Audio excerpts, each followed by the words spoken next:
Mic check, Anthony, Roberts. Good evening. Can you hear me? Yes, good evening. How are you? Mzuri sana. Habari yako? Niko mzima. Mr. Robert, unanisikia? Hello, Can you hear me? I can't hear you. Perfect. Can you see my screen? Yes, Is it clear? yes, it is from my side. Perfect. So let me give it around 10 minutes and wait for anyone else to join, and then we can start. Welcome to this session. Okay. Thank you.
Hello, everyone. Welcome to this second session.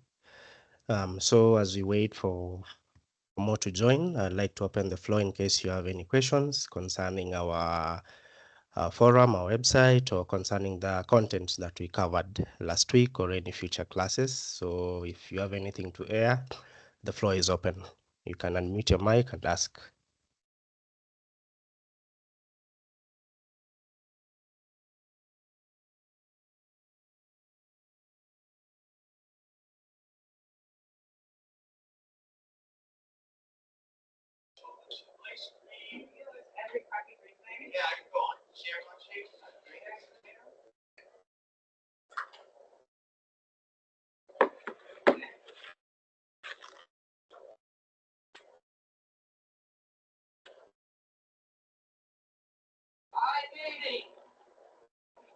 Popcorn shrimp is back.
When's the last time you saw it?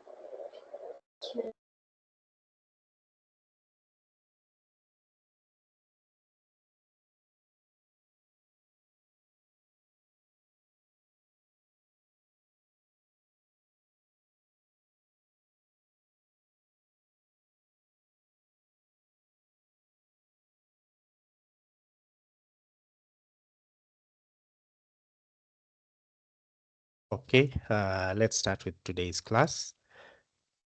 So first, I hope you had no trouble maneuvering to our website. If anyone had an issue, maybe you can side chat me and I can sort you out later.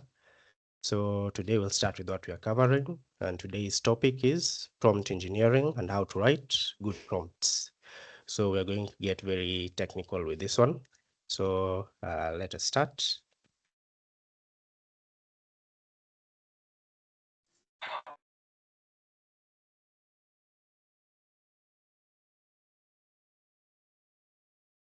All right, just give me a minute.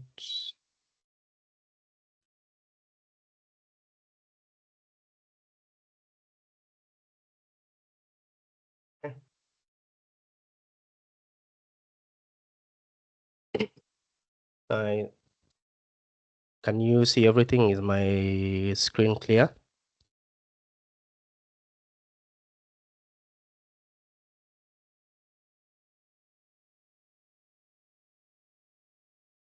Yes, I can see your screen. Okay.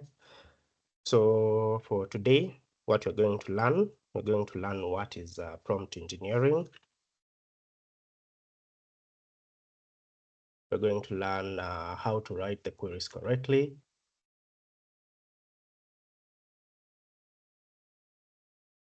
How to sample the prompts and how to contextualize the prompts as well. So let us start with what prompt engineering is.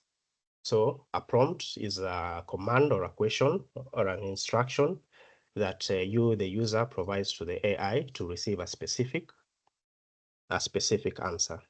So normally a prompt is supposed to be something that is clear, concise, and straight to the point. So what will be a bad prompt is something that is quite vague with no direction. So that is something we are going to cover on in the future. But today we are focusing on both how to write good prompts and the types of prompts that you can actually give an AI to give you a certain outcome. So there are various prompts that I know most of you have interacted with AI, so you know how to do prompts. However, this lesson is going to go beyond that and show you some things that maybe you haven't yet used in ChatGPT or the AIs that you use, and how you can put those prompts in a contextualized manner to get the most out of the AI chatbot of your preference. So this is an example of a prompt. These are just general prompts that you can ask for general knowledge. For example, what did Nikola Tesla invent? You can ask creative prompts. You can ask prompts to do with math, education, wherever your interest lies. AI has all the answers that you need. So really the sky is the limit when it comes to asking the AI a question. Of course, anything you ask has to be legal and ethically valid. And some people know ways to ask around it, ask illegal prompts. Sometimes AI is not a foolproof system, so you can actually ask around it. But that is not something we're going to cover. I'm sure you've come across such things on the internet. And so a bad example of a prompt will be something that is unclear, something that it cannot do. For example, it cannot guess. Just a moment.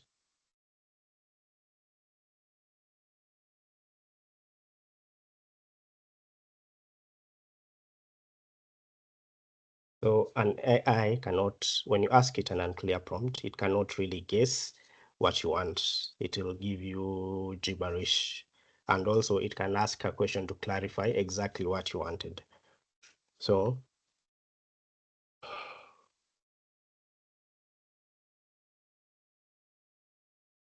when you ask it an unclear prompt, it will try to guess what you're asking it.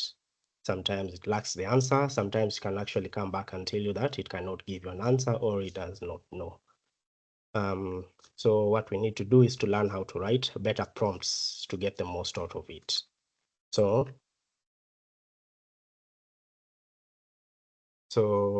we're going to learn the processes and techniques for creating and optimizing your prompts. For example, you can see the example on the screen. This is a prompt. So it talks about, imagine you're a tour guide. So you're giving it a role. So when you're asking it a prompt, depending on what you want, you can start by giving it a role. So for example, in this case, the prompt starts with asking it to imagine it is a tour guide, telling a group of tourists about a Colosseum, describe its history, architecture, and events that took place at that place. Use a friendly tone and include interesting facts, up to 8 sentences. And it comes up with the answers for you as a tour guide. So that is one way to phrase your prompts. So what does a prompt include? It includes a description of the context. So in this case, the context will be, imagine you're a tour guide in Rome. It includes asking a question or giving it a task, which is now in the second part, describe its history, architecture, and what events took place there. And you can also at times include additional examples to get an specified result. For example, at the bottom there, you can see you tell the model use a friendly tone and include interesting facts. So all this, we are going to put it into practice later in the lesson as we delve deeper into it. Right now, we are just covering the surface of what a prompt is, a good and a bad prompt. So a good prompt should include a description or a context, should have a question and additional instructions depending on what you want to ask it. So this is an example of a prompt, straight to the point and short. So what can we see in Spain? Answer in one sentence. And there you can see everything that it gives you. So here you receive a short answer as requested, and the goal of a prompt is to obtain a result that you're looking for. So after the question you have asked it, answer in one sentence. So you've put it in a box, in a parameter. So you don't want a lot of output from the AI. You're just limiting it to a single sentence. So this is an example of a good prompt. It's short and straight to the point. So when you are working with a prompt, first you have to give the chatbot guidance so that it understands you correctly. You have to correct the chat with additional instructions if it is not giving you the right results that you're looking for. And also you have to keep it within a context. So you describe a context and put it within that box. So if you're dealing with something advanced, something that you're doing yourself is advanced and it is prone to errors, you just don't give it a generalized prompt. You have to add all these steps where you give it context, you give it additional instructions, parameters, you make sure you phrase it well, and you watch the magic work. So it depends with what AI you're using. You can be using ChatGPT, Claude, or Bing, and each will give you a different result depending on what you prompt it. So you have to determine according to what you're doing at the moment, which is the best AI to use, because not all AIs are actually the same. Some AIs are better for certain tasks than others. The AIs that are better for image generation, better than which we are going to cover in the next lesson, better than others that you're aware of, like ChatGPT is one, but there's always an AI that is better at it when you're giving it instructions. So you can be doing you can have a very good prompt, but be using the wrong AI model. So one AI model will give you a very good result compared to another. So most of these AI models are actually free, and I encourage you to experiment with it and see what AI models are used for what. So for image generation, there are AI models that are better than others. For coding, there are AI models that are better than others. For writing, for example, Claude is better than ChatGPT, etc., etc. So for personal assistant, ChatGPT is better than Claude, and it's all about experimentation and trying out the different models out there. So when you start a chat with an AI, so I'm going to share my screen. So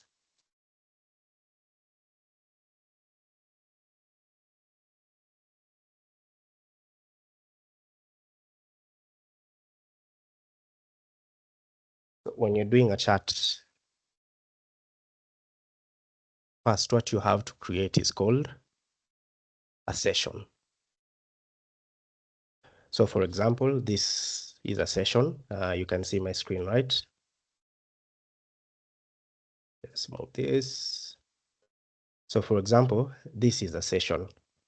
So anything that you write within this session, depending on how long you're in the session, ChatGPT or the model that you're using, for example, this is Claude, it actually has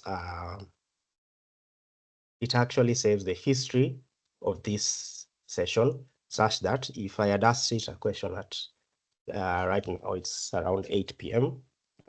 So if I come around, let's say 5 a.m. in the morning, and I ask it something related to some information I gave it at the top of the chart when we started this, it's actually going to remember it, circle around it, and then come back and give you a result. So with every session that you use, it's usually saved here. It's usually saved here at the left, where you have a little bar, so you can see your sessions. And anytime that you go back inside the session and try to ask it a question regarding that session, it will always remember it no matter the day. Maybe there's a limit to some, but so far I found that it's very consistent. So no matter the day, as long as you access the session, you're able to ask it something from within that session. Let's say it was helping you write a dissertation, and that can be actually very long. So if I do it, we start working together with AI today, I don't want to come back 2 days later and start afresh. So you can go back to your session and continue the conversation that you were having before. So this is what a session looks like.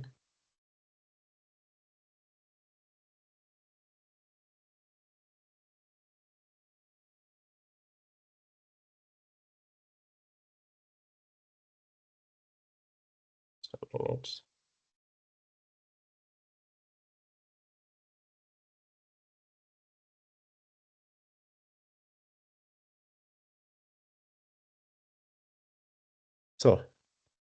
So for example, ChatGPT, it keeps the context of a session. It remembers a conversation as if it were a person. So each individual conversation with a chatbot is called a session. So whenever you have sessions with an AI model, for example, for myself, I always prefer not to delete it. You never know when you can come back to the same thing. I usually use it for work. So whenever I started a session with it, I ask it a few prompts here and there, and then I improve on the prompts and I get better results. And then I maybe teach it one or two things that I need it to correct. And then I do maybe a different activity in a different session. So when I come back to that session, it's going to remember what we were discussing about in that context. And it's going to use it to give me more answers according to what we were doing. So up to there, do we have any questions? And welcome to those that have just joined as well. So the floor is open for questions.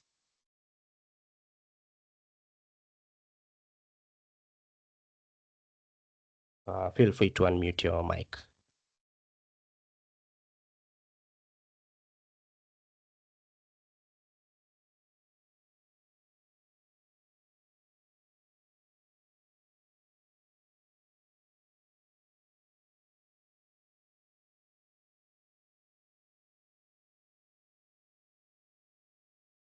Yeah, I think so far so good.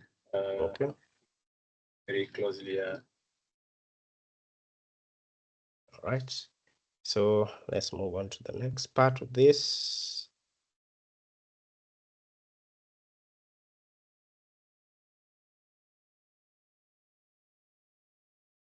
So how to structure a prompt, that is how to write a prompt the right way.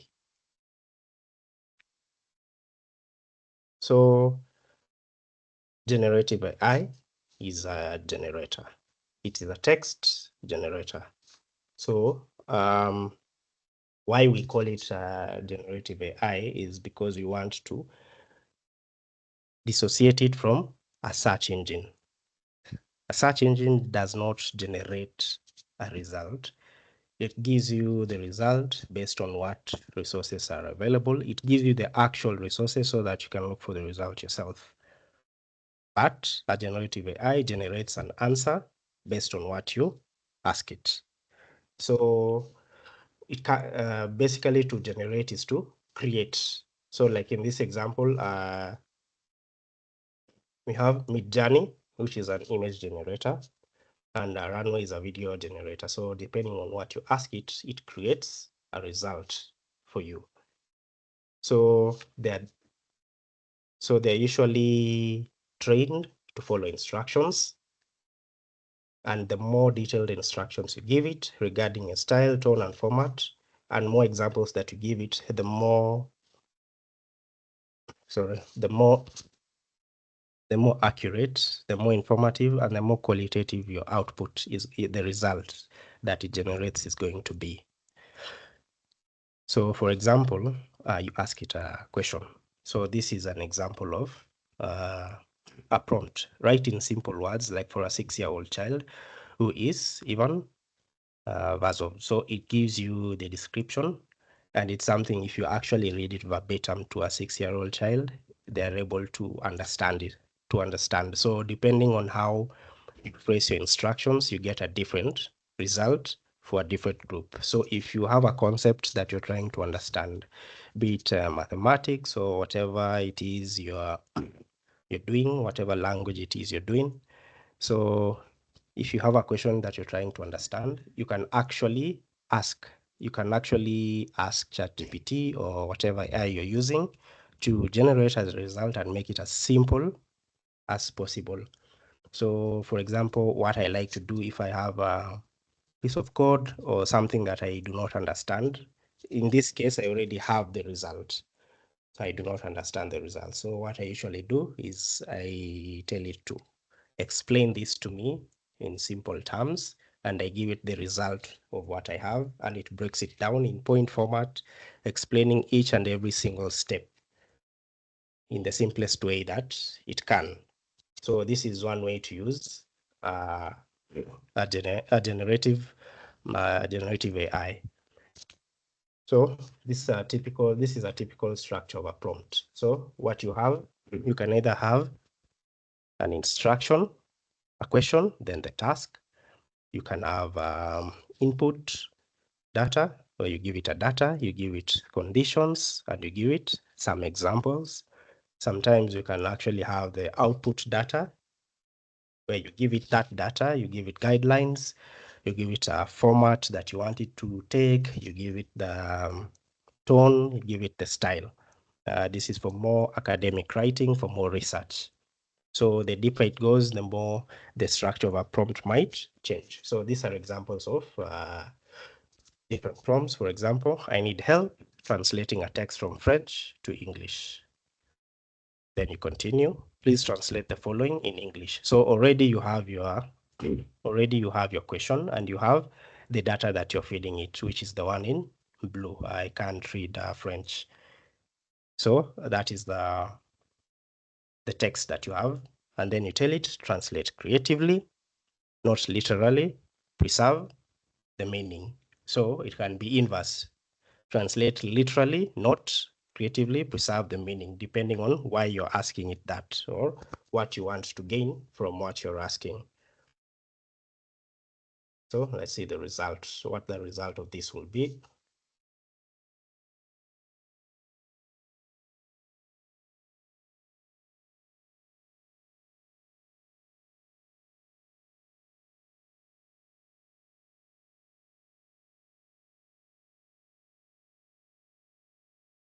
So this will be a result.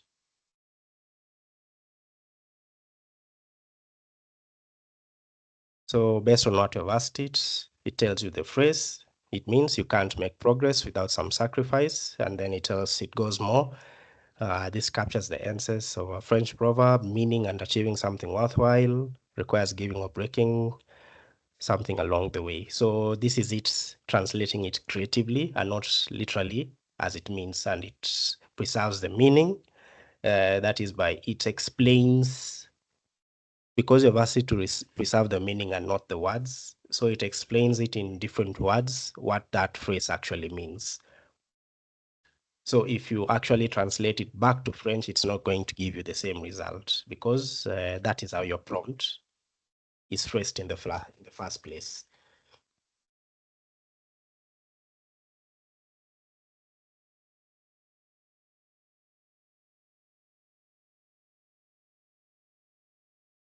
So this is also another example. This is one of my favorites, because in some models you can actually extract a table and copy paste it to Excel, especially when you're trying to simplify your work.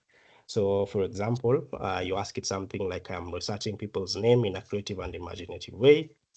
Help me decipher the origins of the following names that interest me, and you're giving it a list of names. And for example, you give it an example. Daniel means God is my judge, and then present the result in a table name by writing the name and the comment, and it goes ahead and does that for you. So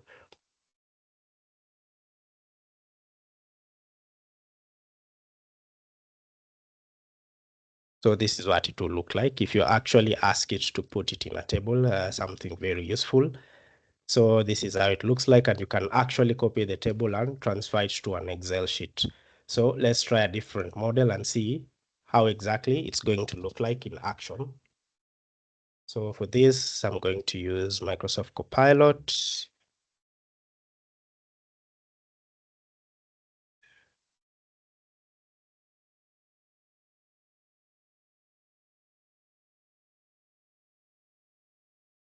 So you can see it gives you the context, and it gives you more because of how your prompt is structured, and the fact that you've even given it an example. It means that it's actually going to give you the phrases of where these names come from. So for example, Lisa is a diminutive of Elizabeth from the Hebrew Elisheba, meaning God is my oath, or devoted to God, also associated with the lily flower, symbolizing purity and grace. And if you click on this, it's written number 2 here. It gives you the source of where this information actually came from. And you click on the source, there, this is where it got its meaning. So it's usually here, or the first suggestion. So this is from the Bible. So that is where it actually got the meaning of this word. So most AI models actually do have resource section, where when you click on the little icon, it tells you where it got that information. And when you look at the bottom here, it can actually tell you 1, 2, 3, 4. This is from bing.com. Also, one thing to note, so this is a bonus. When you look here at the bottom, you have quick response. So when you click on that, you're actually able to choose the model that you want. So for quick responses, you have this model. For thinking deeper, you have this model. Basically gives you a result in 10 seconds. This is better for more complex topics. To think deeply or quickly based on the task you have, GPT-5 here. You can choose to select that. And if you want something for everyday tasks, you have this. So this in Bing is free. So if we come across an exercise that requires you to do complex prompts, and you figure that some of these prompts you're going to be needed to use maybe ChatGPT, and you realize you have to use the Pro, you have to use the Pro model, which is paid for. An alternative is to come to the Microsoft Copilot, where it gives you the exact same model, but for free. So as long as you have internet, you're able to switch between these models, which is basically what you have in ChatGPT. So any questions still there?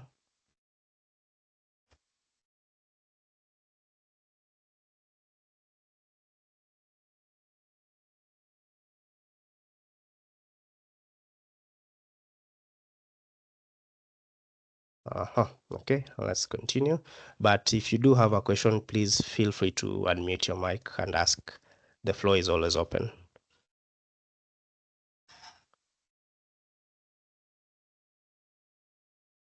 So this is just another example of a prompt. Prompt about math problems for fifth grade, and it will give you that.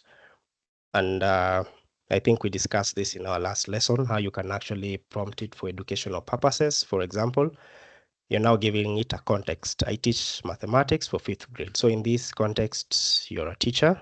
We are currently on the lesson about prime numbers and factoring into prime factors. You're giving it more details and information. Then you tell it, come up with 3 exercise problems and arrange them in order of difficulty from easiest to hardest. You're adding more information to the prompt. Each one should have a title, description, and a correct answer. So when you have this, and then you see, and you watch the magic work. So it gives you, in order of difficulty, you have number 1, prime number identification, factorization, and a challenge. And it gives you the description, it gives you the answer and the question itself based on difficulty. So that is basically the structure of prompt: instruction, question, task, example. You can add format, tone, and style to it to get more qualitative results. And remember what I mentioned about a session. So what happens is, if I have prompted the first time and I told it to take on a specific format, tone, and style, so if I have a longer session and I'm going to ask it more questions, I don't have to keep repeating. I don't have to keep repeating the same last part where I'm talking about the format, the tone, and the style.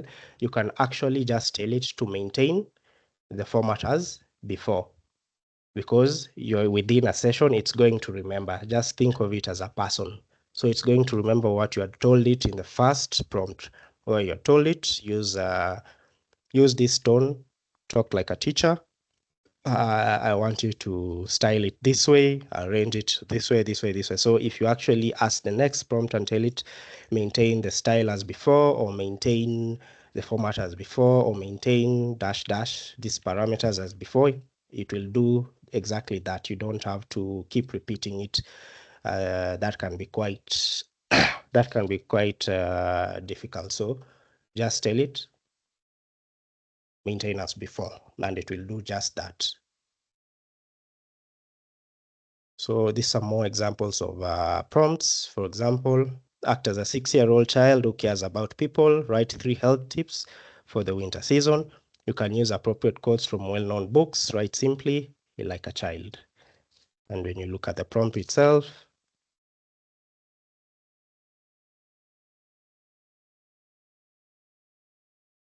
when you go through the prompts, you'd actually figure that you're told it to write simply like a child. So no hard words, easy to understand. You can actually communicate this to a child where you just tell them, when you look at the bold, the ones in bold, wear warm clothes, wash your hands a lot, drink warm drinks. This is something you can actually tell to a 6-year-old and they'll understand what you're talking about.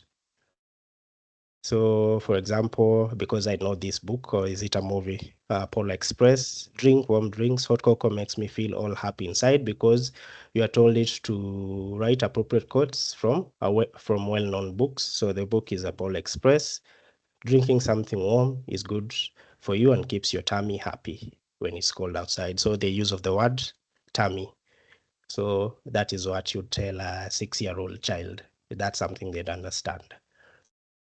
So this is an example of a well-phrased prompt.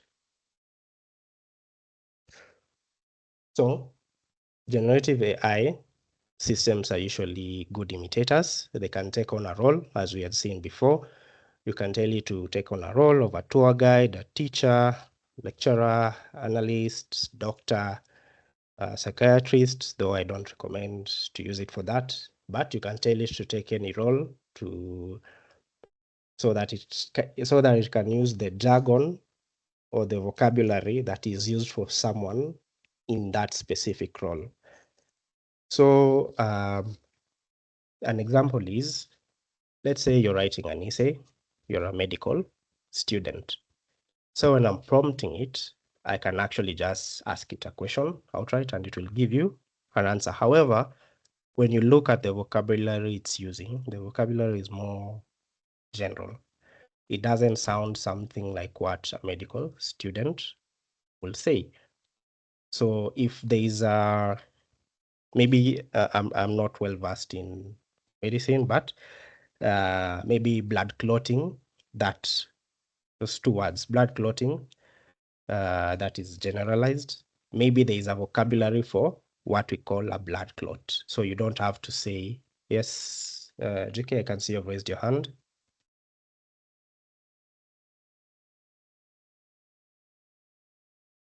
You can unmute.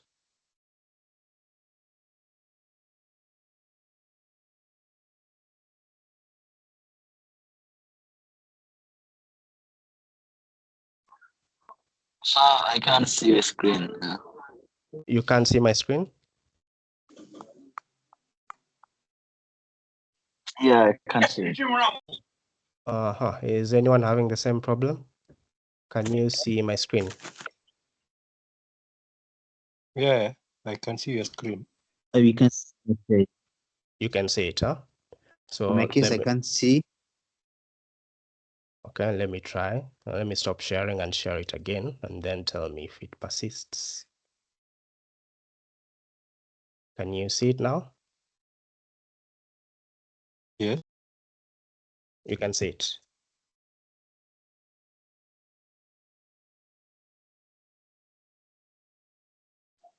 We can see it, huh? All right. Okay, perfect. So, No, not it's my network. Maybe it is my network. okay. So to continue on my earlier example, so as a medical student, so there are phrases that you use in medicine. So for example, I was saying the word blood clot, maybe there is a term for that, but if you just ask it the question and you don't give it a role, it's going to give you a very general answer. Something like what I would say, blood clot. But it's just the little details. But if you actually tell it, take the role of a medical student or take the role of a doctor and answer this question, it's actually going to imitate the vocabulary a doctor would use or a medical student would use, and avoid using generalized terms that someone like me might actually use. So that is usually a quick giveaway that your work has been done by AI. So normally when you've put all your work, when you've done your essays and everything, and it all comes from AI, but when you started it, you did not give it a context or a role where you told it, talk as a doctor, talk as a medical student, talk as an accountant. It's going to use very general terms. And when somebody is reading it, they'll be like, wait, this looks like something that ChatGPT will say. But if you actually ask it within a context and box it within a role, it's going to use the jargon and it's going to make it sound like that person or that profession, whether it's a doctor or whatever profession it is, wrote what they wrote, then they understand what they wrote because it is talking, it's imitating the role that you've provided it. So an example is act as a showman jokester who cares about people. Write 3 help tips for the winter season. You can use appropriate quotes from well-known books. Write in bold and humorous style to entertain people.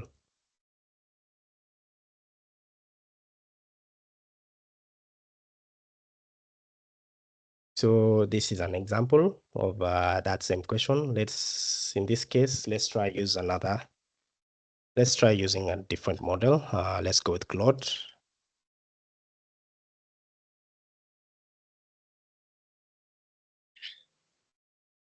Oh, sorry.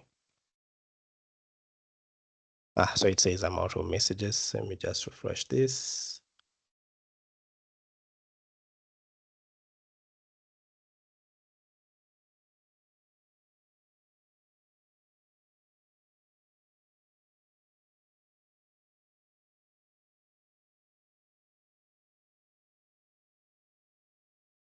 And you can watch the magic work. So because you had actually specified for it to act as a showman, jokester who cares about people. So you can see there is a bit of fun to it.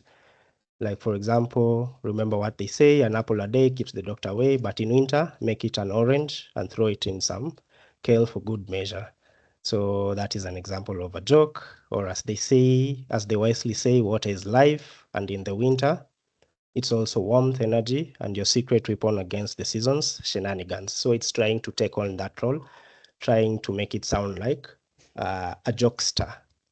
So this is one of those examples. So let's take a short break. I'll make it 5 minutes because we have a lot to cover. But within this break, ask me anything. The floor is open for questions now. Yes, Leslie.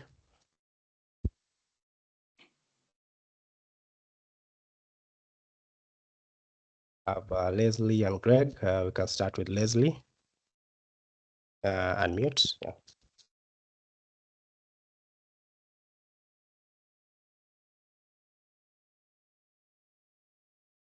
Okay, let me start. I'm Greg. Okay, Greg. Yeah. What opportunities in that now we are learning AI and most of us, like myself, I'm a youth, jobless, but with a smartphone, with good internet, and not making money. What opportunities are there for me, and do you have any links to the job market, or what next after this course? Thank you.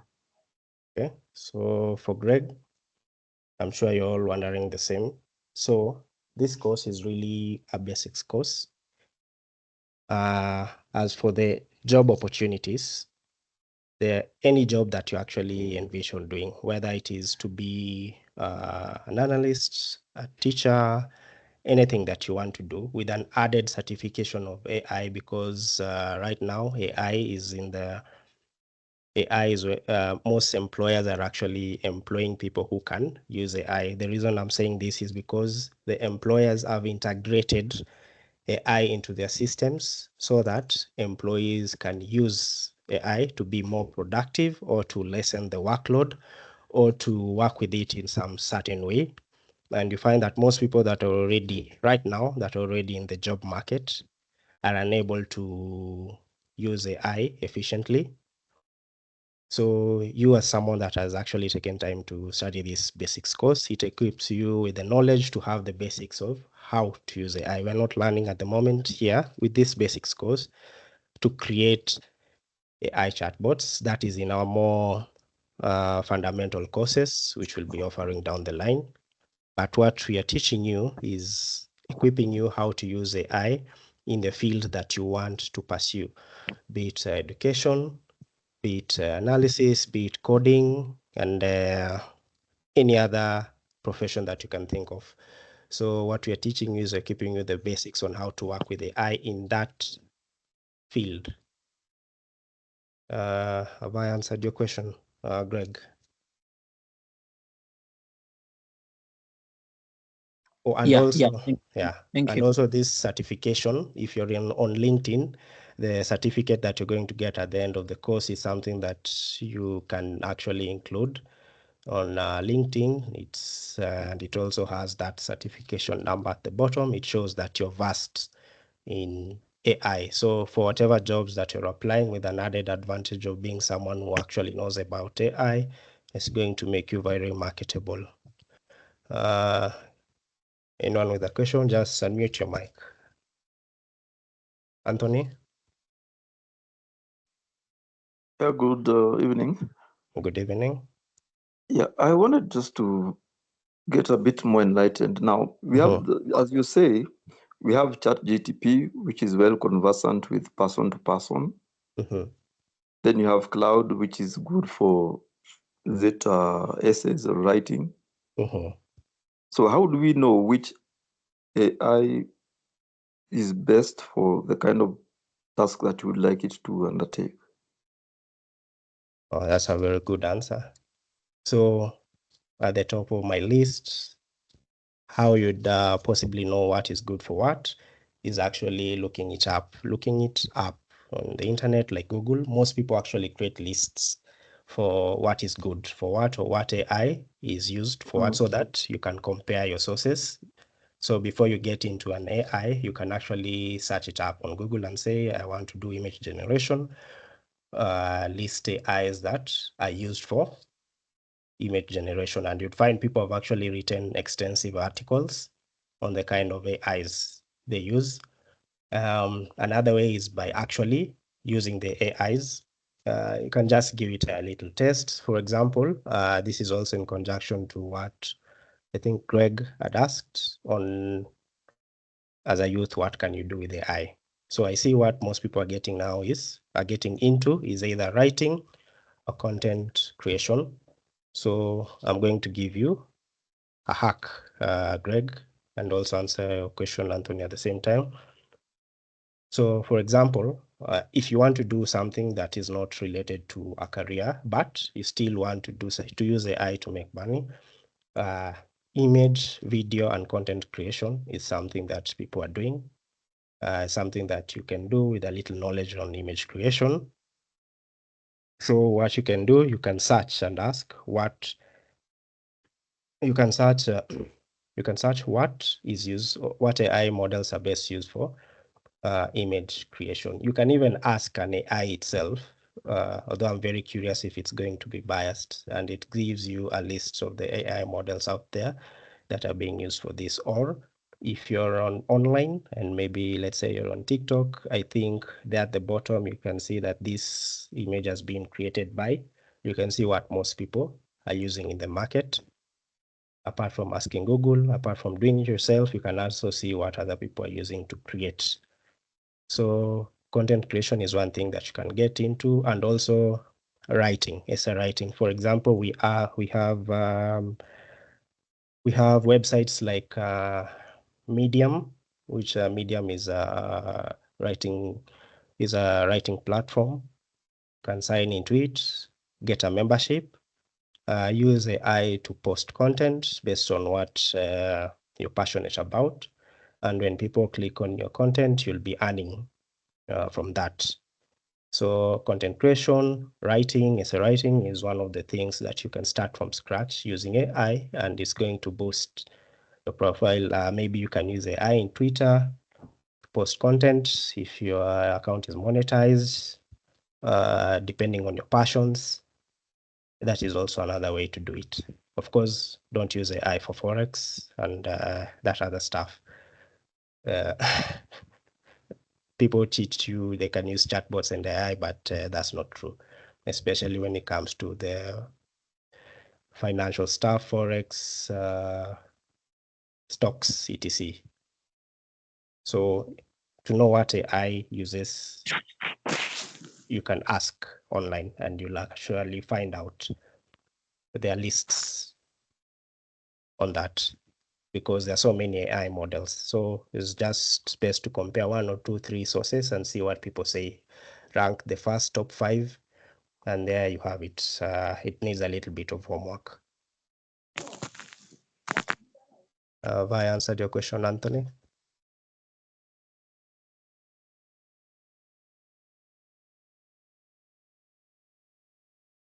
Hello, Anthony.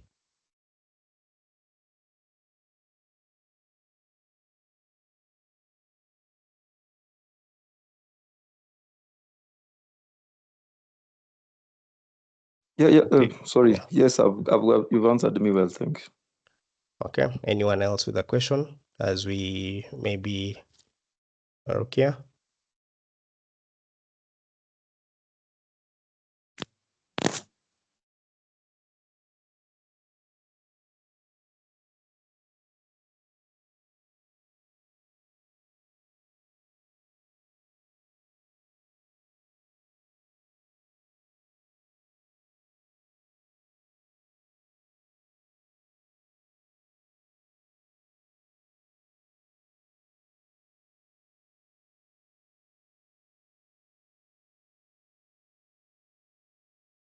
So, for example, I've asked Claude, what AI models are best used for content and video creation? Rank on most used, limit to the top 5. So let's see if it's going.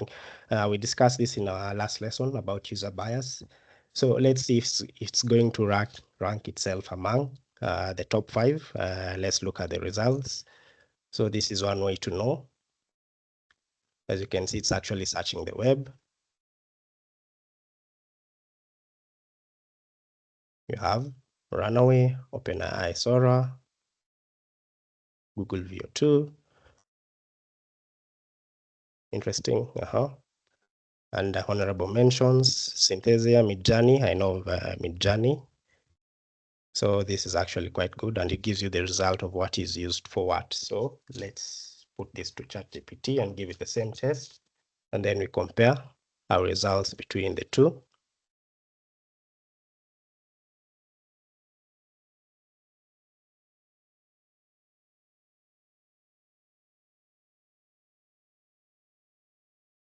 So Google VO, OpenAI Sora, Runaway, Synthesia, Pictory. Okay, so what do you note about this result is when you look at your top 5, there are actually some repeated mentions like Google VO, OpenAI Sora. I think Runaway was there, Synthesia was there as well. Here, so we have these top 3. So if you're looking to do content creation, it's worth to consider these 2. One, Google VO, OpenAI, Runaway. Then 2. So these are the most honorable mentions, top 3. So that is one way you can find out what AI model is used for, what it searches the net and gives you the result. So that is when you're using an AI to give you what you want, it generates that answer. If you're actually using Google itself, it will be different. You'd have to do a lot more legwork to find out what is used. And also note that things like Google, when you Google something, there's some promoted content. So it's usually based on the best bidder and who has invested more in marketing. They will appear in your first page. So that is one thing to note. That's the difference between AI and search engines. Search engines, highly monetized. Whoever appears on the first page might not be the best option. Okay, so does anyone have any questions?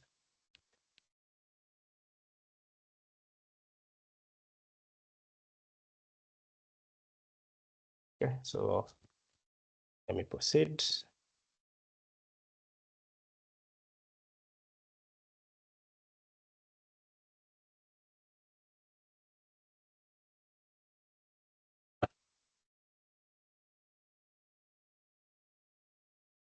So these are some of the exercises that you can do when trying to play around with AI. We'll cover some of them in a bit. So for example, you can ask it to act as your smart assistant and give it a context or something that you want it to answer. For example, a question here is, I'm an IT entrepreneur. I want to launch a new product that automates the analysis of Excel documents. I want to create a company and a product line for spreadsheets, analysis, and tools. Come up with a few names for the company and products. So anyone here that has a business idea, that is an entrepreneur, that wants to invest in something, AI is a very good use case for that. So if you have an idea and you want to know the details of how to get your idea off the ground, so you'd find that now instead of actually going to online and searching, oh, I want to do this, what do I need, etc., you can actually ask AI to tell you that.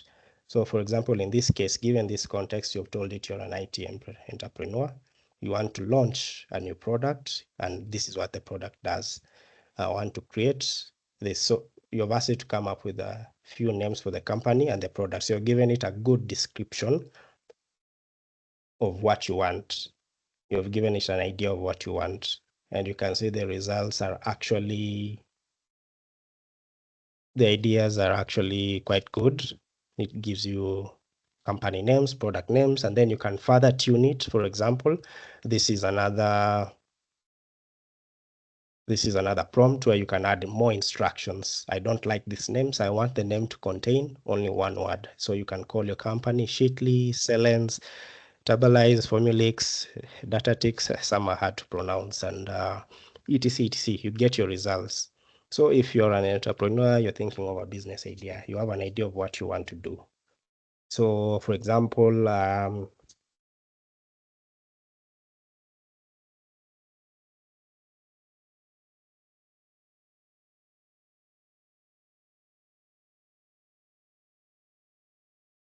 asking it, I want to open a hotel in Kenya. What do I need to do step by step? And then build it legally and financially. And let's see what it tells you.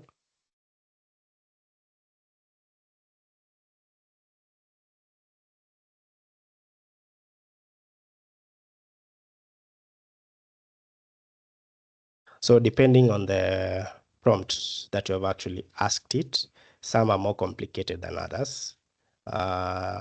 For example, I'm asking it to do a bit of financial planning for me.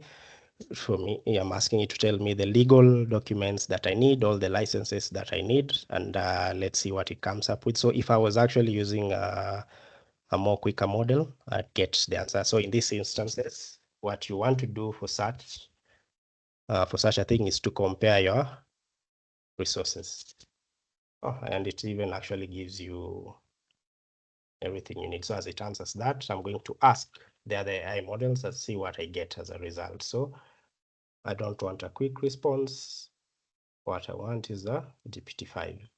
So let's try. And also let's try for Claude. Then we compare the responses.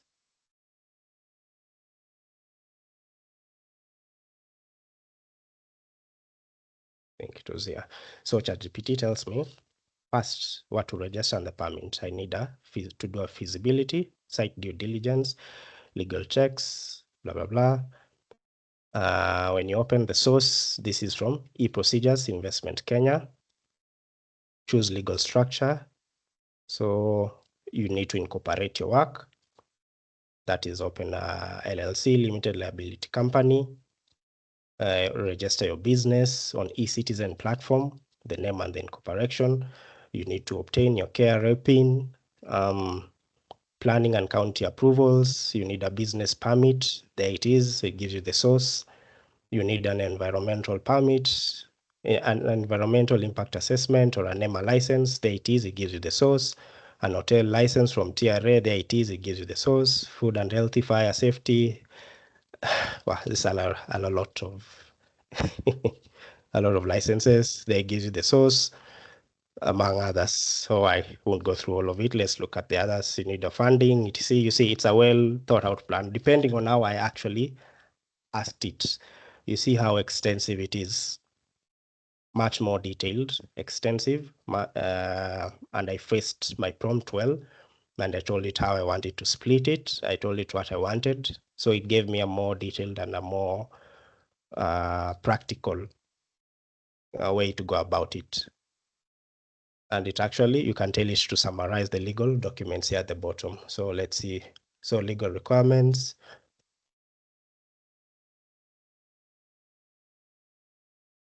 So it tells you one needs to deliver 10 different licenses and permits. Oh, this is a summary. I should be looking here at the side. Register the business name with the register of companies, choose the business structure, obtain certification, get PIN certificates.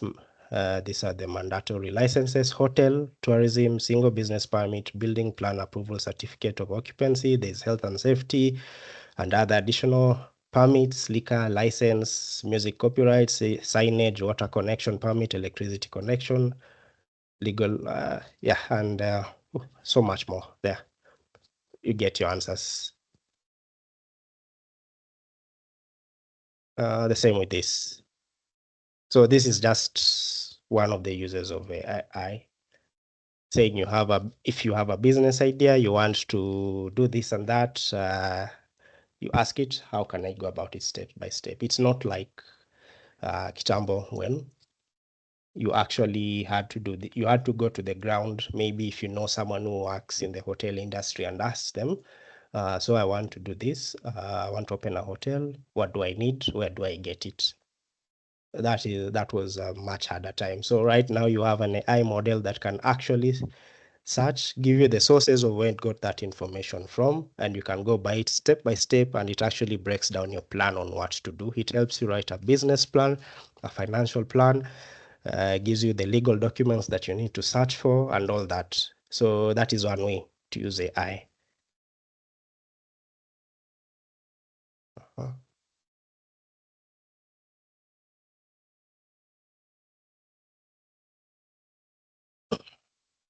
So let's continue. So if you so here we looked at this, where if you dislike the result, you can ask it more question or add more parameters to your question to get the results that you want. So you can prompt an AI to explain a term to you. You can tell it to make it as simple as possible that a 6-year-old would understand, and it will make it so. You can ask it health-related topics. Maybe if you are someone who goes to the gym and you want a plan, you want to add muscle or you want to lose weight, you can ask it for a breakdown of the exercises that you can do, of the diet that you can eat, and all that, and the AI will give it to you. Normally, this is so. Remember the first thing we said, where you give it a role. So when you're asking such questions, always try to give it a role. Say you're a gym instructor or a nutritionist. I want to lose weight. I weigh this much. This is my diet. So what do I need to change so that I can lose weight in 6 months' time? I can lose this amount of kgs, and it will give you a whole itinerary of the things you need to lose from your diet, the things you need to eat, so the exercises that you need to do as a nutritionist. So I don't. Maybe let's try that one and see.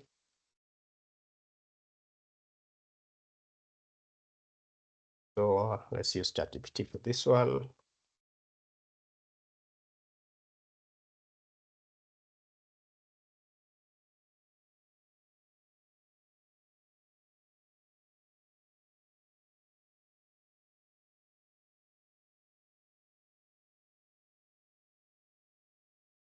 I want to lose 10 kgs in 5 months.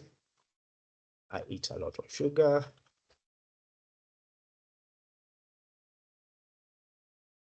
I work from home. What can I do?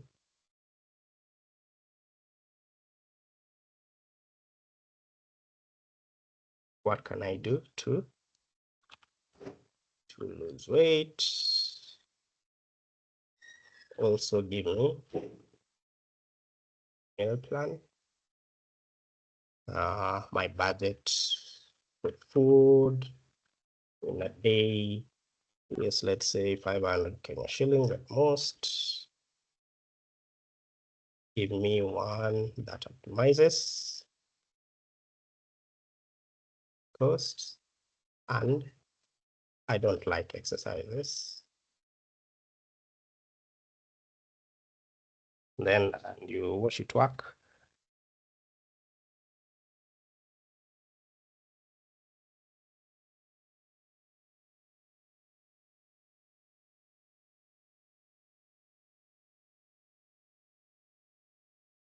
Yeah, so when you're online, let's say you're on TikTok, you actually see people advertising, telling you that they use AI to lose weight or exercise.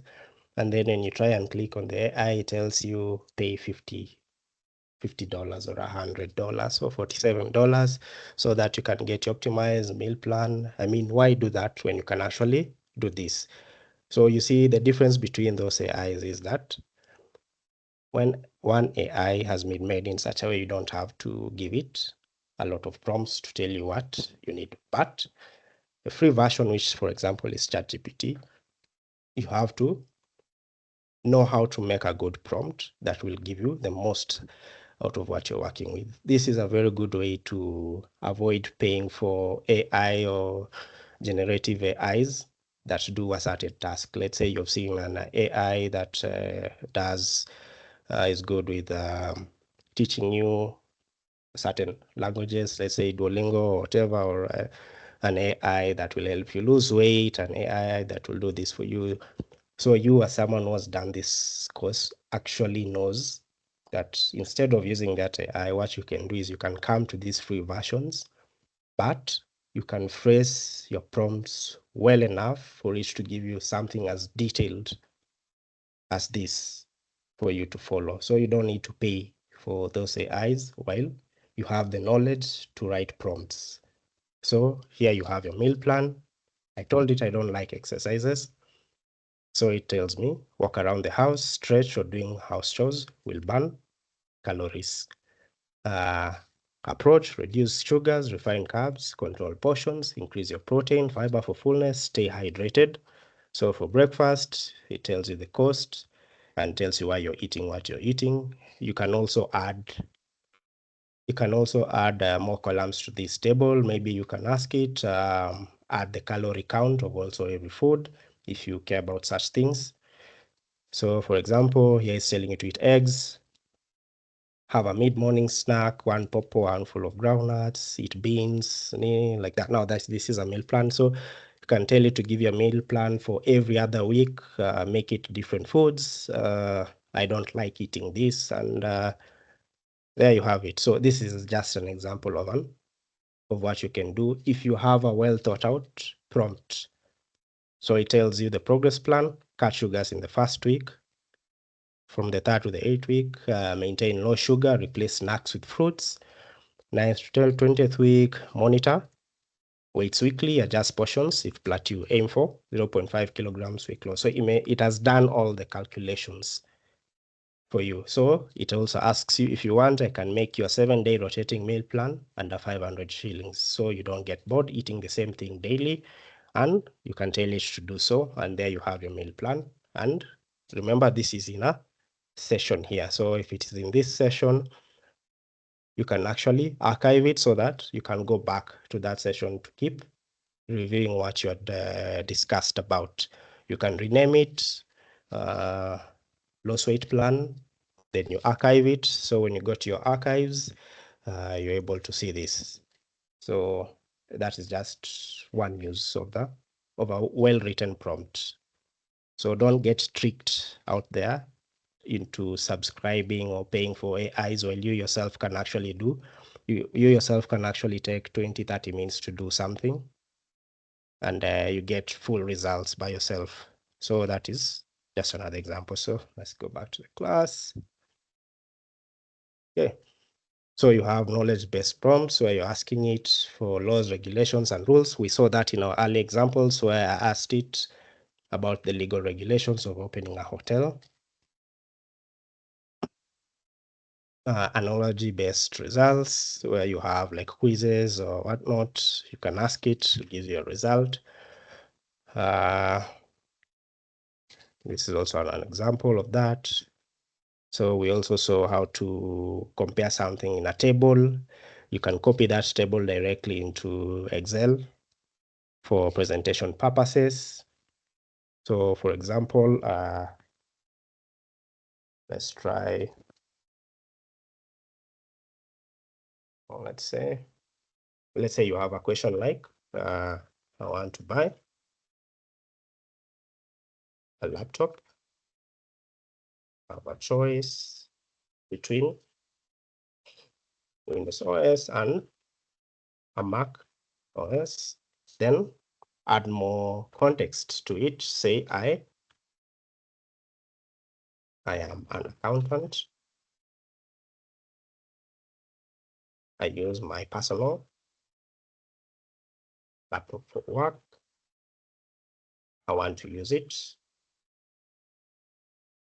for watching movies.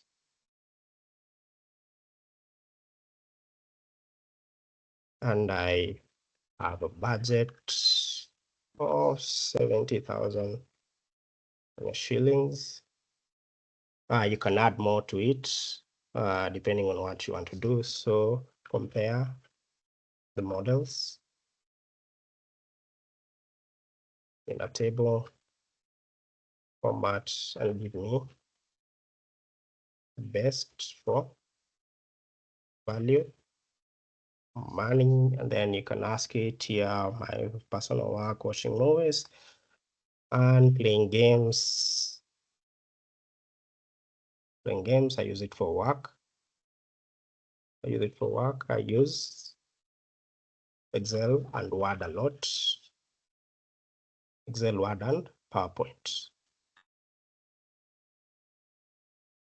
And then let's see what it gives you.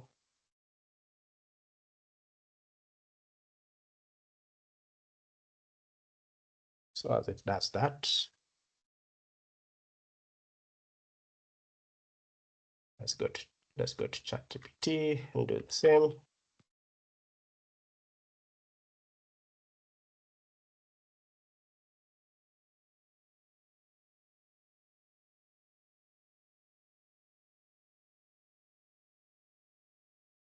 As you can see, both options exceed 70,000 Kenya shillings. MacBooks are much pricier.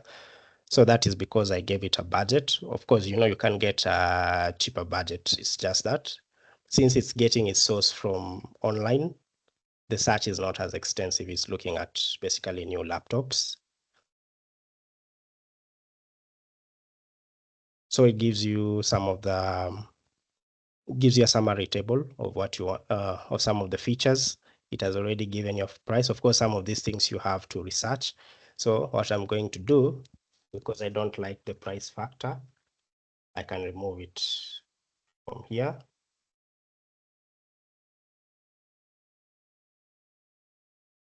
Like that, and maybe put it here.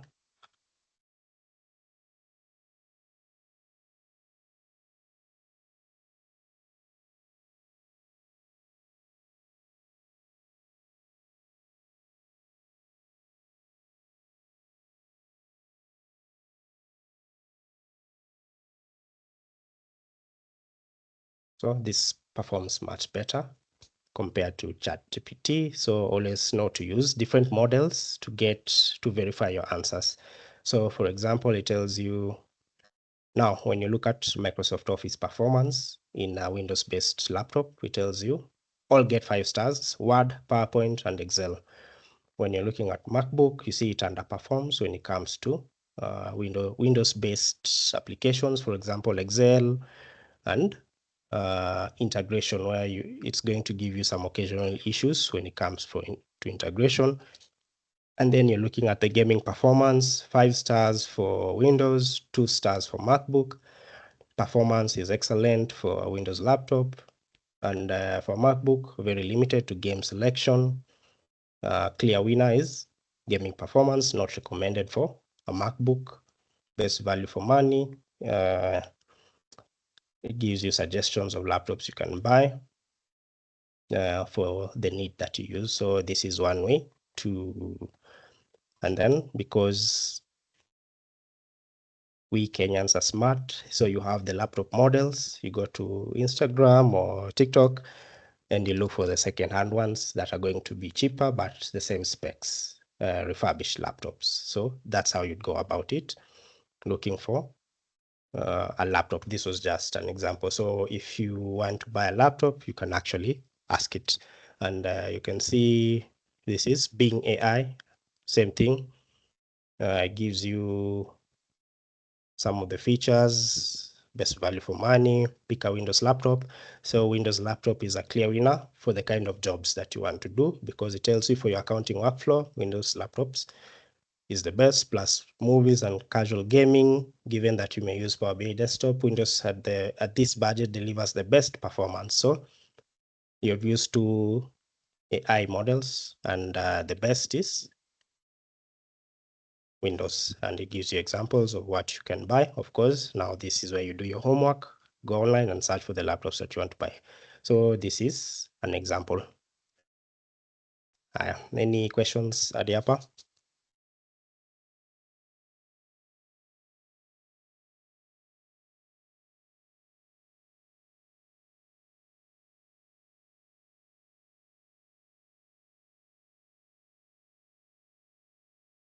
Okay, let's continue.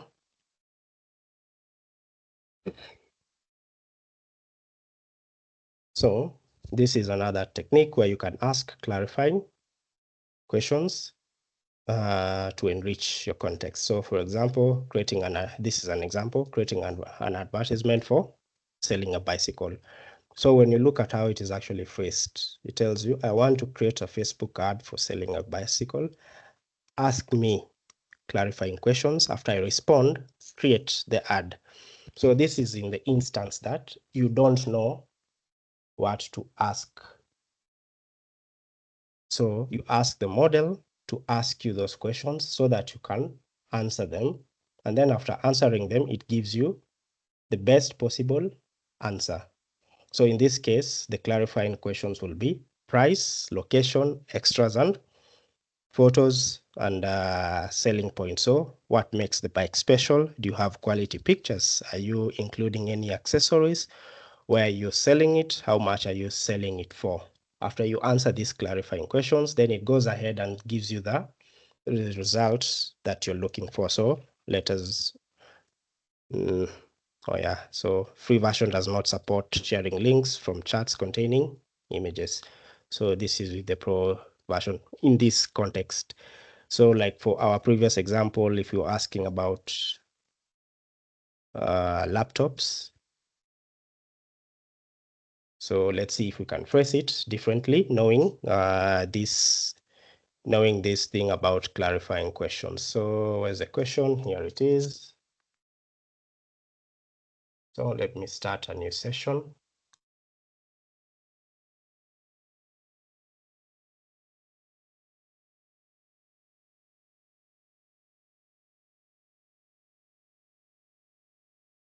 So you wanted to ask you the question. Ask me.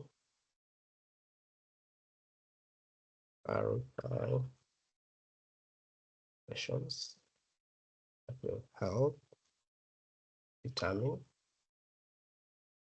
the laptop that gives me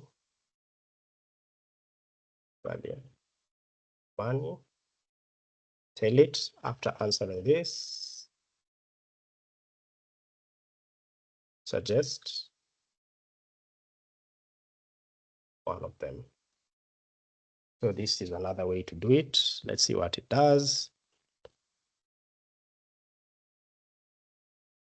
So ask you, what will be the laptop for? Are there any specific software applications you absolutely need to run? Do you do any gaming? If so, what types of games? It tells you about budget and value. What is your budget? Do you currently use iPhone or iPad or Apple devices? Any technical requirements? Do you need specific ports? How often will you be carrying this laptop around? Do you have a preference? Screen size. So that is an example of when you ask it to tell you clarifying questions so that it can answer you much better, especially in instances where you do not know what you need to ask it to get the best out of that model. So ask it to ask you any questions that is going to assist with the prompt.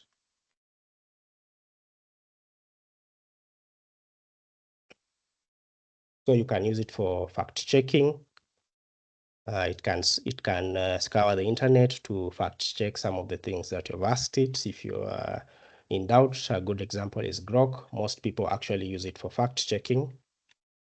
You can use it for verification of suspected misinformation. Also, Grok is another one of those that people use on a daily basis, especially when you see tweets that can be quite suspicious. It can create a plan for you for your entire vacation. This is just an example. Of course, we saw how it can create a plan for you on your weight loss journey. Yeah. Vaccination plan. Asking it clarifying questions step by step. Yeah, so this is basically it. It can help you write your emails. When you access your emails, you'll notice that nowadays there is actually an AI chatbot inside your email. You can ask it to assist you with how you're phrasing an email, or how you're asking an email, or how you're going to ask an email. But remember, now that you've learned how to prompt it, so you'll know. You say, I'm writing an email, I'm replying to my boss because of this and this. This is the tone you should use. Discuss about this. So reply to this email, make it short and professional. So the tone is professional, and you'll see what it comes up with. Letter to an angry customer. You can basically, there's so many uses, I really can't cover them all. It just depends with whatever you come up with. Really, the sky is the limit on what you can ask it. But as you have learned, the most important information is that know how to structure your prompt. Give it a role. If the kind of information you're looking for is role-based, give it parameters, give it a context, and ask the right question, whether it is a short one or a long one, and give it all the details that it needs. You can ask it to ask you a question if you need assistance with clarifying the information that you need. And also tells you ChatGPT allows interactive editing. That is where you can put the information that it has given you into a table.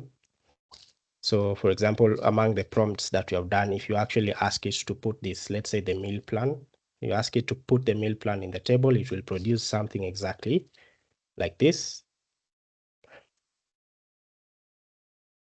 So now is the time for questions. So any questions? Our lesson is almost coming to an end, and I'd like to open the floor for questions.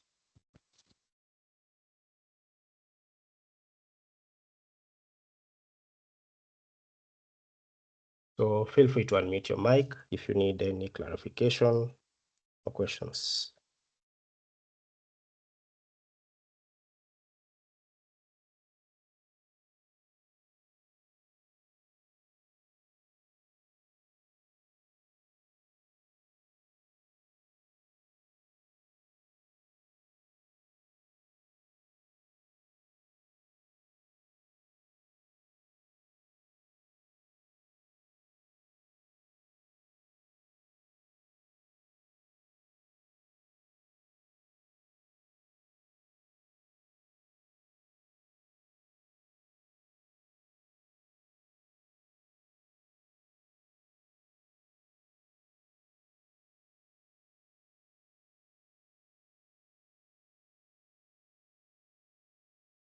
Yes, Dave. Hi, can you hear me? Yes, I can hear you. Wonderful. So my question would be, you've taken us through how to create good prompts and all, and it's actually interesting to see how AI can respond differently to the different prompts. And my question is, now that everybody is basically using or incorporating AIs into their businesses and daily work, you guys had mentioned that it might, or it is already a job. So is it like people are being employed to create prompts, or how is being a prompt engineer a career?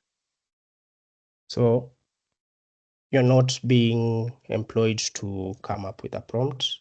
What you're being employed is for the job that you're qualified for, but with the additional benefits that you're a prompt engineer, because whatever you're applying for uses a certain kind of prompt. For example, human resource. They incorporate AI into using or going through your CVs. So it helps that you're a prompt engineer. Of course, the title is not prompt engineer, because prompt engineer is just the topic in this course. So beyond prompt engineering, there's a whole lot that we'll cover and that we have covered, since this is just a topic. So what you're coming on is you're coming up to the task with the skill of knowing how to use AI. So you're not going to be trained. You're not going to be trained for the task. You're just coming knowing that I know how to use this tool and I'm adept with using this tool. So when you know how to use a tool, there are very many uses of the tool. So if, for example, in human resource, if you're looking for a skill, you have 2,000 CVs when people apply for jobs, but obviously you can't go through them. That is the old way of doing it. So it helps that you know how to use AI. You can use the AI that they have, or you can say you know how to use this and this kind of AI, where it can, you know how to use the AI to summarize the CVs and get the skills that you need, list the top 10 applicants, because you know how to write that kind of prompt where you say, so this is the role that these people are applying for. I'm assuming now, since you work there, you're going to have pro versions of such AIs. You say these are the roles that are applying for. I'm looking for people that are highly adept in this specific skill. List the top 20 and attach their CVs below. So that is another way of writing that prompt, and there you get your result. So what we are teaching you is how to best use AI for the professions that you're getting into, because AI is ever improving. What AI can do today, you can't imagine what it can do in the next 3 years. So if you already have the basics of it, improve on it with this course we are teaching you, or with the fundamentals that we're going to teach you in a month's time. So these fundamentals, or the expert level courses, they're going to help you delve deeper into it. So for this course, we're going to help you understand about AI, the different tools that we have when it comes to AI, how to generate images. We're going to teach you the prompt engineering. We're going to do a little project, as you have seen from the previous examples. The uses are so wide on what you can do with AI, even without applying for a job. I think last week I gave an example of where I gave it my CV and I told it, this is the job I am applying for. So give me the edits that I can make to my CV to make me more marketable to the job. Give me a very good cover letter, and then you know how to phrase your prompt, so you can even tell it, think as a human resource manager, and this is the job that you're applying for, blah blah blah, and this is my CV. So as a human resource manager, you can even ask it, will you employ me given this? Says no, and it gives you the changes that you need to make in your CV to apply for this job. Another example, you can start from scratch. You have a business idea, you have a bit of cash, and you tell it, this is what I want to do. So as a prompt engineer, it does not stop with a business plan. So let's say you had opened that hotel that we had asked before. So what next? See, this is your own business. So what next do you need to do? You don't have any experience. You didn't do there's that course, 3-year course for hotel management. You didn't do that course. So you say, I don't have experience in hotel management. So what do I need to do? You can use AI the entire time. You can even make it your personal assistant. It can help you with, I think, the thing most power, employee management, payroll preparation. It can give you the dates you're supposed to meet pay. It can give you marketing and advertisement tips. For example, we did see an example of marketing for a bicycle. It can give you how to market, and so much more. If people are applying to the job, let's say you let out on LinkedIn, you said you are looking for 3 waitresses, or on TikTok, and you ask ChatGPT, these are the responses I've gotten out of this top 10. This is what I'm looking for from the responses. Give me the names of such people, etc, etc. So this is so this course is just going to expand your knowledge on the AI basics, on the prompt engineering, on content creation, and help you think out the box on what it can do. So right now, I can't say that there is a career such as prompt engineering. It's just that it adds value to what you already do, especially if a company starts using AI. You will be at a very advantageous position if you already have a certificate in that. Because I think some companies have laid off a lot of people, and I can imagine if you actually had a certificate or you had done a course on AI and the like, and you're being replaced by AI to do certain tasks, and you say, I can actually write prompts, I understand AI, I know how AI can be integrated into the duties that I'm doing. That will make you more marketable and valuable to the position that you already have. So it can either help you start from scratch, help you apply for a job. It can guide you on your tasks day to day if you're running a business. It can help you more marketable to the courses that you're applying for. It helps you know the various tools that are out there. For example, so far we've done 2 classes, so you already know of Claude, you already know of Bing, you already know of ChatGPT, and from the examples that we have done, you've seen how they reply differently to the same prompt. So you know what to use for what purpose. So that is 2 classes down, and much more to learn from the remaining classes. Have I answered your question, Dave? Yes, got it. Thank you. Anyone with a question?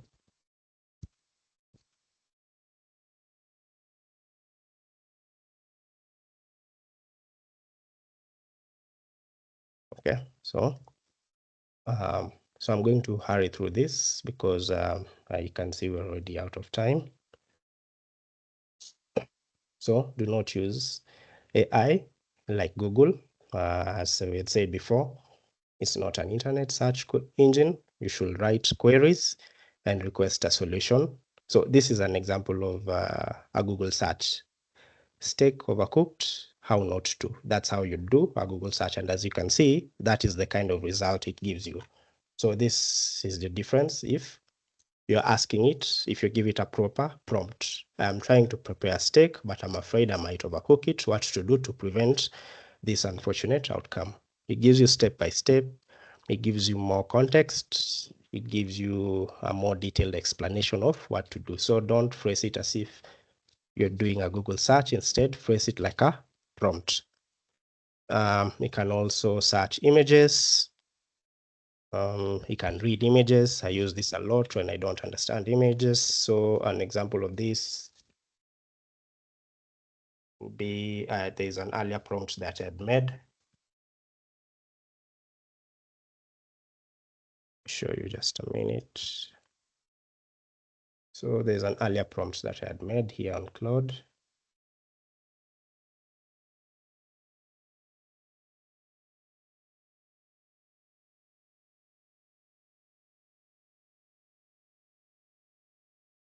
is so it's here.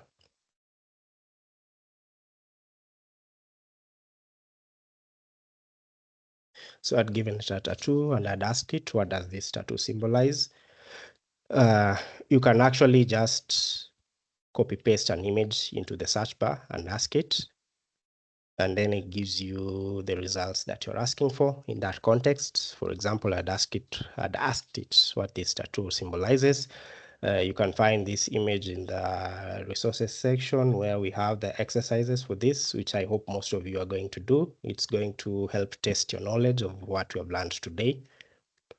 So I copy pasted, Control V, copy pasted it here. I wonder if it's still open. We can try it. So this was the image, copy and paste it. What does this image mean? And it will give you the results for that. So that is one of the uses of AI. Some AIs read data from the internet. I think we have seen this live in action. Some of the AI models that we've done today, you saw it right. Maybe searching from the internet, and it actually gave you resources where you click on it and the link leads you to a certain page from online. Some can read documents like Claude. You can actually upload an entire document, you can read it and you can ask questions from that document. Some can draw diagrams like ChatGPT and Claude. It's a very good example. They can analyze and visualize data. I'll give you an example on this in our next session. I use it mostly for this when I want a quick visualization on data. I usually use ChatGPT. As long as I have the data, I just feed it inside there and gives you the data. You can write code for those that are interested in coding, create applications for you. And as long as you know how to deploy it, there should be no problem. Also know that I think we covered this in the last session where some AI models are limited to context. They're limited to context where a token, where it measures the number of words or the complexity of what you have asked it and limits it to token. So when you've exceeded your token, it won't give you a prompt any longer. It will tell you try again at 11 p.m. or something like that. So when you give it a longer context, it can analyze more extensive output. It can give you examples or summarize more extensive books, but it uses a lot of tokens. So meaning your session is going to be interrupted at some point where it tells you that come back after a certain number of hours because it has run out of tokens. So when you give it shorter context, this leads to amnesia during a longer session or more substantial input. So if you're asking it to do something complicated, but you're asking it in the least possible words, it's going to give you a lower quality of the output, and it can actually forget what you had asked it before. So you need to contextualize what you're using, know the amount of tokens that you're going to use. Sometimes it doesn't tell you, but after using it for a while, you'll get the handle of it. Pro versions have more tokens that you can use. So here, ChatGPT 4, I think this is the free one. It has tokens of 6,000 words. That is 8,000 tokens. 4.0 has 128,000 tokens, much more, 96,000 words. So I think this is in a day. So this is the context. This is how much you can use it in that entirety in that day. When your tokens run out, you wait for a certain number of hours before you can reuse it again. So when you write an insufficiently longer context size, models tend to forget the start of the conversation. So for example, you start, my name is Ivan, I'm 25, I work as a customer relations specialist at SoftUni, I respond to email inquiries like this, and you go on and go on and go on. The prompt becomes longer, and it is really unnecessary to give it such a long prompt. So you find that when you ask it a question, it will not be able to answer it properly because umepea so much context. So it tends to forget if your context or that one prompt is too long. So it leaves out the key aspects of your conversation. So there's this table in your notes where you'll see the context size. So this is when we are, for example, you're uploading documents. You can see ChatGPT 4.0 has 128. That is 96,000 words. That is 192 pages. So if you're uploading, let's say, a document, it's able to analyze up to 190, so roughly about 192 pages of that. So that is just to give you a context of how many 96,000 words are. It doesn't have to be a document, but anything that is worth 96,000 words, you'll use up all your tokens at a go. And the highest tier is Claude, which is 150,000 words. Why is it high? It's because it's modeled to be best at documentation. That is approximately 300 pages worth of words. Oh, and there's also Gemini. I hadn't seen this one, 2 million. So this is the pro version. That is around 3,000 pages. So these are the context window sizes. So that is how much you can ask it within a session. So an example of a context with a large amount of data, for example, will be extracting information from a 502 page report. So you already know this is too long. So at most, it's going to cover up to page 200 and not give you the rest, because this is a very large context window. You have put so much information into it. It's only going to process up to 290 words a session. So that is why you have this table here. So if you're into research, you want to know the best model to use for research that will not give you too much troubles. If you have this table here and you know the amount of tokens and words, you'd go for Gemini, which is 2 million tokens. That is around 3,000 pages. That is going to help you with your work. So prompt engineering is the art of writing effective queries. You know how to structure your prompt, give it a role, give it a context, give it a task, give it a question, and this it can help you create a plan, write an email, clarify question, tables, and diagrams. And this is just at the basic level of it. But as we have seen, there are more complicated uses for AI models. So as you go into the workplace, as you go out there, the companies that you're going to work for, the businesses that you're going to open, this is going to help you see how you can integrate the use of AI into your business. It's going to, if you're opening a business for yourself, it's going to make you more competitive than your counterpart. Remember, it gets its information from the internet. So it tells you what most people are doing at the moment. Depending on how you've prompted it, how specific your prompt is, it can tell you what people are doing at the moment. It can tell you the best way to go about things. You don't have to go with your instinct anymore. Here you have the backing of an AI model that when you prompt it the right way, it gives you the right information and the right steps to take. So if you know how to use different AI models, if you know how to prompt them well, you can integrate it into whatever you're doing, into whatever money-making projects you're doing, be it starting your own business, be it being a manager somewhere, being it teaching. You can even tell it you want to teach an AI class. Structure the lesson plans for me. It should run for a month. How do I advertise for this? What is the budget do I need for this? Where can I get my resources, etc, and all that? And it structures everything from start to finish. So most people just use AI for simple questions. They haven't really gotten into the deep end of it, which is what we have just covered, a tenth of it today. So most of you come from different careers, you have different ideologies depending on what you want to do.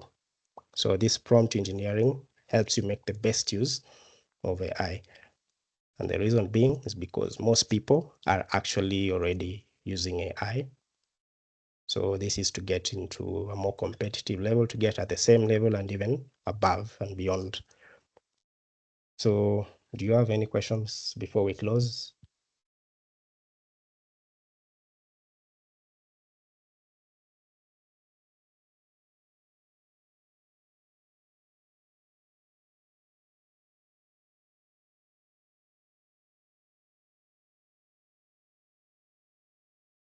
Feel free to unmute your mic.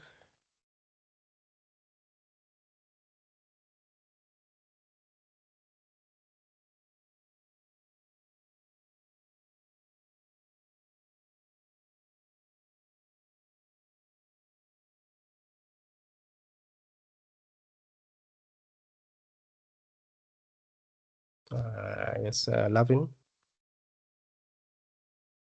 Hi, good evening. So when you're explaining about starting a hotel, you gave an example of starting a hotel. Then you give your prompts. Then they not something about Microsoft, not something about IT with sheets. Then AI was giving you an example of names you can call your startup thingy. So let's say someone else also prompts the same things you've prompted into AI, and I mean AI also gives them the same names that it has given you. Won't that be, I don't know, like copying? I don't know, but that's That, okay. yeah, actually, that's a very good question. That is why your prompt in such instances, if you're like, now for this, in this example, you're asking it for a name. Remember, your name is your brand. So part of writing a good prompt, you see, that prompt was just an example. It's not the best, but part of writing a good prompt is making it as personal as possible. Oh, yeah. Something related to your name or something that shows your brand or what you're aiming for. So there is no way that someone else will give it the exact same prompt, because each of your prompts are going to be very personal. Remember, this is something that you're investing your time and your money in. Okay. So you need to give it a very personal prompt. Say what you're passionate about, say how you want the business to go, the products that you're going to promote, etc, etc. And then remember, at the bottom there, we said after it has given you that, you can actually add more information and more context and Yeah. help it improve in the answer. So whatever you get there will be very different from someone else, because as human beings, we do not think the same way. Yeah. So it will, yeah, exactly. So it's going to respond to your very personalized prompt Okay. in that case, yeah. But then there'll be chances that no, I mean instances that when you just give your prompts like generally not personalized, you'll get the same answer as someone else when, okay, you'll get the same answer when you just prompt in general questions. Like Exactly, yeah. for a brand name, you'll just get the same answer as long as it's not personalized. You'll get the same answer. And the beauty of it when it comes to in the real world, I'd say there are tools or policies or regulations that make sure such things do not happen. For example, if you already have your name, I think the first thing you need to do is a company name search online. Okay. Which is, yeah, so all registered companies should be there. So if you do a company name search, you'd actually find companies that are named the same way as you. That is why it's actually quite difficult to find a company in Kenya that is named like another company. Because before you establish a company legally, you have to do a company name search. So it will tell you that this is a duplicate. Okay. Yeah. So that is an example. That's why I say AI cannot replace human beings, because ground between different. So as much as you're using AI for this, yeah, when it comes to real life, you will realize that the results are not as predicted. So only a human can do that. Come up with something unique, bring it out into the real world, and see if anything else like that exists. Okay. Yeah. I have another question, the last one. Mhm. You also gave an example in the previous lesson, which I didn't attend, unfortunately. But then you said when, let's say, there's a job advertisement and they're looking for specific requirements and qualifications, you can copy that into AI and modify your CV in regards to what the advertisement wants.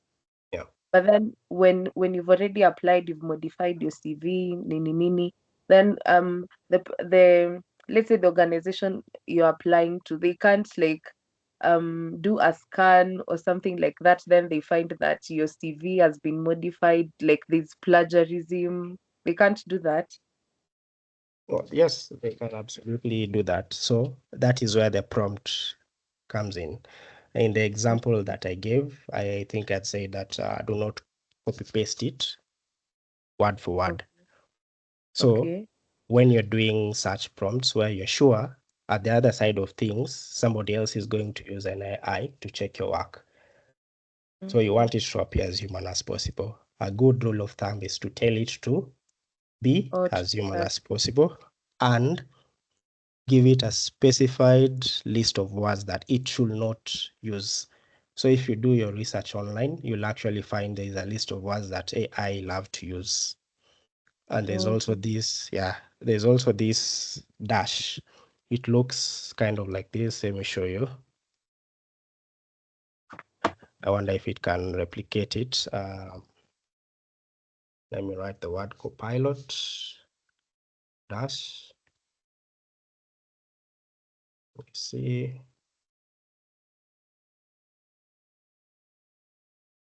Write this word back to include the dash.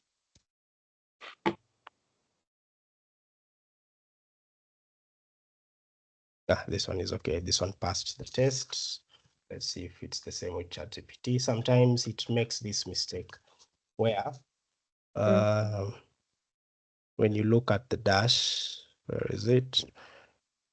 Okay, it has done it, but this one hasn't done it.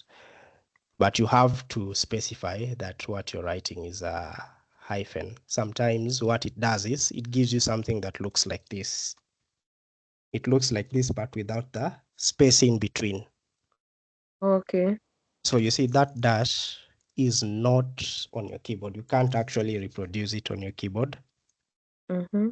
But AI can reproduce it. So when when somebody is using an AI to check your work, a good tell that someone has used AI will be this hyphen over here. It looks longer than it should look like. Okay. So most keyboards don't actually have it. They have this short one here. So it's because I've given it the actual dash here. That's why it has written it back to me exactly as I wanted it. Let me tell it.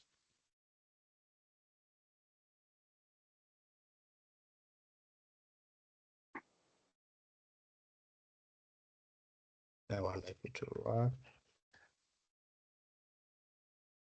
Right now it's doing it perfectly. I think it's because we are still in this context, so it's giving me the correct result because I had included it in the first time. But now when you're actually getting your content from an AI, be careful of such things because it can give you it gives you symbols that are not on your keyboard.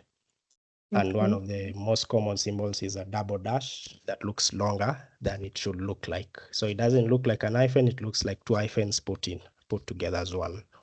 Okay. Yeah, so when you know that what you're writing is going to be checked by another AI, give it a list of words that it should not use, give it a list of words that it should. That's why before I told you that when you give it a role, say I am a medical student at year 2 in my school.